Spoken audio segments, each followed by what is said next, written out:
Welcome to the Beyond Ordinary Woman podcast.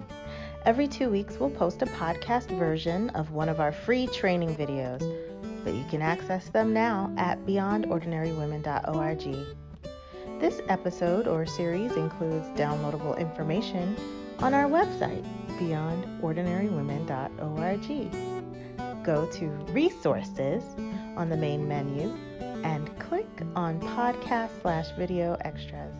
Enjoy the podcast.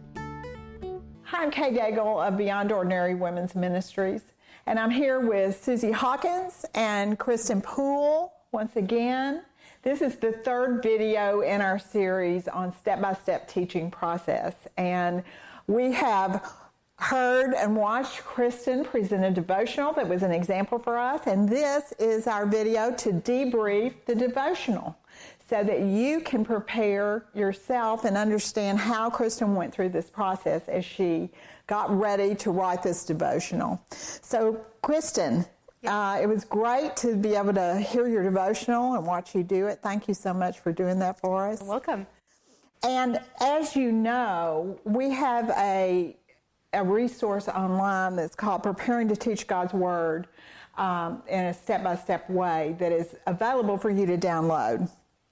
And what we are doing now is we are assuming that the first few things are done before the process we're going to talk about now, which is actually writing the devotional or writing the message that you're preparing. And so the first point that we're going to begin talking about is it says, write one sentence stating the author's main point from the text.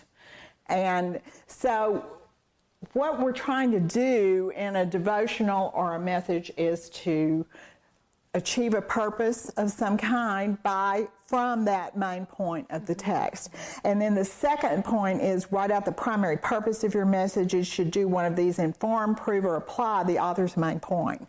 So before I go to you, I'm going to ask Susie, what would you say Kristen's main point was, Susie? Kristen made her main point so clear, and that is that we may feel distant from God, but we have been brought near. Your illustration, your explanation, you stayed centered on your main thought. At least that's what I got out of it. And I think you did a very, very good job being clear about that. Is she right? It's true. That is precisely the point, that we were far off and we've been brought near through Christ. Yes. So would you say your main purpose, were you trying to inform people of the truth? Were you trying to prove it's something they should believe, or were you mainly trying to apply something to their lives? Well, when I knew the audience for this video, I decided to go with the apply portion because I knew that we were going to be with a group of mature believers. And so I figured most people know that theology. You know, if I had been in an audience of people who didn't know the Lord, the whole idea of being brought near and really informing would have been my purpose. But in this, it was applicational. Now, as you thought about your audience, how did you come to land on the particular passage that you did?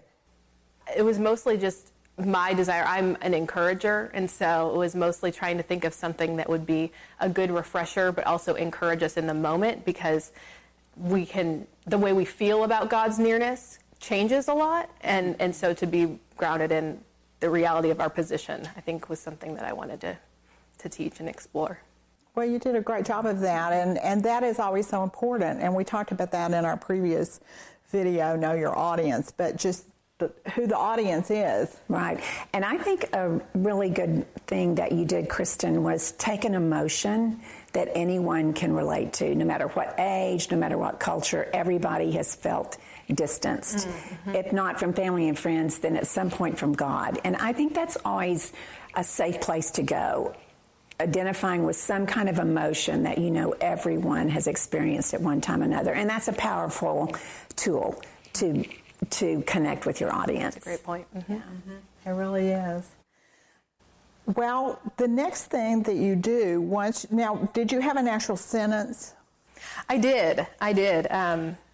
My sentence was, Jesus' death has brought near those who were far away from God. And then what was the primary purpose then from that sentence? the purpose was to apply that to Christians. So how does that look in our everyday life? Mm-hmm. So that's a fairly simple process, right? It was, and it's helpful to have one verse instead of this huge passage to have to go through, and just to really clearly say what that one verse is talking to us about. Yes. Mm-hmm. Yes. Well, the next thing that we're supposed to do according to our process, which we've all been taught, we've been taught this by experts. Yes. We didn't come up with this ourselves. This is not unique to us. Experts. No, we're not. Is to outline the subpoints that arrive from the text. And so tell us what you did on that. Or maybe Susie might want to tell us what some of the subpoints were that she picked up. Well, what I noticed, first of all, I want to say I like how you threw a sentence in there explaining who the Gentiles were. You know, just because you got an older on it, you just can't assume. And that's people in our circles, I do that way too much. So I liked how you did that. But I felt like your subpoints, even though you didn't put them in these terms, were what is it we are brought near? How were we brought near? By the blood of Christ. So you didn't use what and how, but that's really what you were answering there. You were giving us something specific to, as you progressed down the devotional, to help us reason it out. Yes. And really the way that I approached it was to take the verse and just break it up into phrases. And so I addressed the issue of the but now at the beginning, which was the contrast from the previous setting. Right. And then I addressed the main verb, which was huge in this verse. And then at the end, what you said was the how, which is by the blood of Christ, and address what that phrase means. So I kind of addressed it in three pieces from the sentence. And I agree with Susie, but I like the whole fact that you brought us into the context of Ephesians, because I think too often when we do, it doesn't even have to be a short devotional. It can be a whole teaching. You can get up and speak for an hour, and yet people don't understand what the context is. And that means that many people in the audience often misapply it because they don't really understand the context that you're teaching. Well, and also she gave just a short explanation of the challenge of the early church with the Gentiles and the Jews and the Judaizers. And that was a huge factor in all of Paul's writings, but it's irrelevant to us today. Right. So it brings in another level of understanding. So I think that was but you did it short and succinctly, and that was well done. That's what I was thinking. You don't want it to be a major point, so you were very quick with it. I thought that was good. You said just enough without going off on a rabbit trail, which it could have been. So I think that was really good. Then write out the main body of your teaching using the subpoints and illustrations. As you did that, I think we can see how those subpoints were done without necessarily going over them. But talk about your illustrations.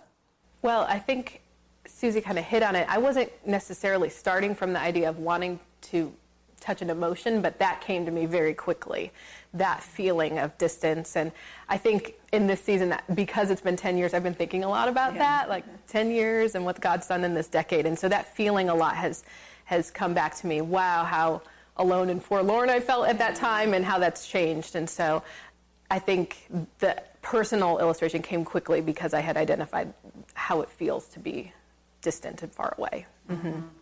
And then you wove that into your introduction and conclusion. Yes. Well, and it's hard in 10 minutes. If you try to do multiple illustrations, I didn't know really how I could spend enough time in the text and do that. And so I think it just worked to just... I think that is a much wiser thing to do. It's better to keep it simple and be sure that people know what you're saying, then divide it. And another thing you did that I think is really effective is repeating your premise, your main sentence, in different ways over and over. We've been brought near. If I walk out of here and somebody says to me, what did Kristen share about? I would say, I have been brought near. I've been brought near. I may feel distant, but I've been brought near. And repeating that over and over and using one illustration, I think it makes it more powerful. Your truth that you're... It does, but if you're the one who's speaking, sometimes you feel like you're just being redundant. But the truth is, for people listening, it's more powerful because they really can. If they have nothing else, they can go away with that. The old saying is, tell them what you're going to say it, and then tell them what you said. And you did that. You did that, and I think that makes that's effective communication. Well, before we wrap this up, I would just like to encourage women out there who are starting to teach to start with something like a devotional and something about 10 minutes and just gather some friends together like we did this morning to listen to Kristen. I mean, how do y'all feel about that? Oh, absolutely. Yeah. I think from a preparatory standpoint, it's encouraging to just have one or two verses to just focus in on. I didn't have to worry. I did set up the context, but I didn't have to worry about preaching this sermon on so many different points. I could just get one point and really drive that home. So I think you're right. It's a great place to start. And it feels like it kind of does, if you follow this procedure like we have, it kind of does the work for you. And I think it's great to have that something prepared short like that, that is that you feel good about communicating. You never know when opportunities will come up for you. And I've always encouraged women that are feeling like they want to teach or want to share to have your testimony prepared. Have a devotional prepared. You never know when those opportunities will pop up, and you'll have them, and you'll feel good because you prepared it. You'll feel good about it and know you're saying what you want to express. And if you gather your own group, I think it's great to have some people who will give you feedback as well. Right. Yeah, and to have an audience. It's A friendly audience. It's very nice. It's very nice to have an audience, and to particularly have somebody who can say, this was really good, you might think about this next time, because we all need feedback, and sometimes your audience is afraid to say anything, but we loved it. Yes. They really are. There are a lot of people who will never give you good feedback, but if we're going to grow as teachers, we've got to have some feedback periodically. So I would encourage whoever's beginning to think about that as well. Yes.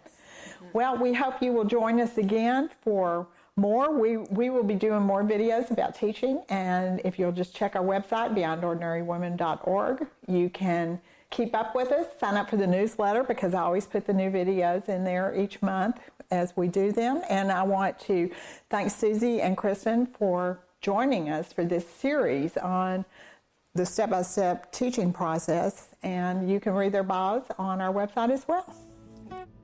Thanks for listening to the Beyond Ordinary Women podcast. You can find more podcasts and information about women in leadership by going to beyondordinarywomen.org. This podcast was produced by Beyond Ordinary Women Ministries.